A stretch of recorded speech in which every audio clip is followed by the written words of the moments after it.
और जी आज मैं बड़ा खुश हूँ। आज मैंने अपने नाम पे एक प्लॉट खरीदा है पूरे 10 लाख रुपए देके। तो जी पिछले 5 साल से सेव कर रहा था और आज जाके मैंने खरीदा है। तो जी बल्ले बल्ले है जी, पार्टी है। Now in 2022, 17 years later, ये प्रॉपर्टी उसने बेची 50 लाख की। सो कैपिटल गेन हुआ 40 लाख का। बट यहाँ पे ना एक प्रॉब्लम है। ये जो प्राइस है 50 लाख रुपीस, इसके दो कंपोनेंट्स हैं। एक कंपोनेंट तो है increase in market value due to demand development, but दूसरा कंपोनेंट है inflation component. So what is inflation? अब अगर 2005 में ये इंसान 100 रुपए में 6 कोका कोला बॉटल्स खरीद सकता था, बट आज इन 2022 ही कैन बाय ओनली 3, यानी जो 100 रुपीज की परचेजिंग पावर थी बैक इन 2005 वो आज नहीं है। सिमिलरली जो ये 50 लाख रुपए हैं, ठीक है, ये तो आज की वैल्यू है, but on the other hand जो आपकी कॉस्ट है 10 लाख रुपीज, वो तो 17 ईयर्स पुरानी है। 17 साल पहले जो 10 लाख रुपए की परचेजिंग पावर थी वो आज सेम नहीं है। Due to inflation money loses its purchasing power over time.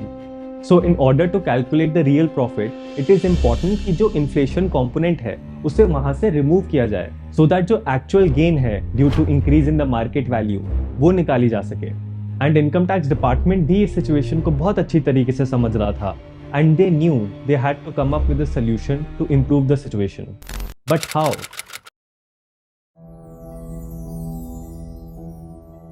Bye introducing cost inflation index.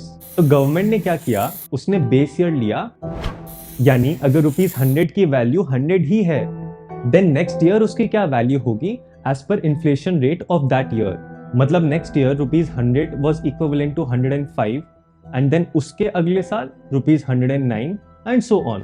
And central government notifies this value every year. And ऐसे ही करते करते जो ₹100 थे बैक इन ईयर 2000, उनकी आज परचेजिंग पावर हो चुकी थी ₹331 के इक्विवेलेंट। तो पहले के टाइम पे जो काम 100 रुपए में बन जाता था, उसके लिए अब लगभग आपको 331 रुपीज देने पड़ेंगे। एंड ये कॉस्ट इन्फ्लेशन इंडेक्स कैलकुलेट होता है with the help of inflation rate of India, जो पिछले साल था। तो जो इन्फ्लेशन रेट होता है इंडिया का प्रीवियस ईयर में, उसका 75% होता है cost inflation index. So income tax department inflation का 75% बेनिफिट ट्रांसफर करता है टैक्स पेयर्स को। तो अब अगर इंडेक्स करके देखा जाए, जो 2005 के 10 लाख रुपए थे वो इक्विवेलेंट है आज के 28,29,060 rupees. So capital gain due to increase in market value वो कितने का हुआ एक्चुअली में? 21,70,940।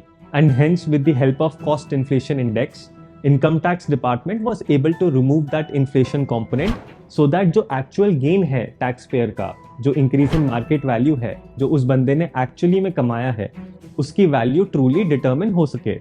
अब तुम खुद ही सोचो, अगर कॉस्ट इन्फ्लेशन इंडेक्स नाम की चीज नहीं होती तो टैक्स पेयर्स को उस कंपोनेंट के ऊपर भी टैक्स देना पड़ता जो कि इन्फ्लेशन कंपोनेंट था। एंड वो कंपोनेंट तो उसने कमाया भी नहीं था, वो तो सिर्फ डिक्लाइन इन परचेजिंग पावर की वजह से ही हो रहा था।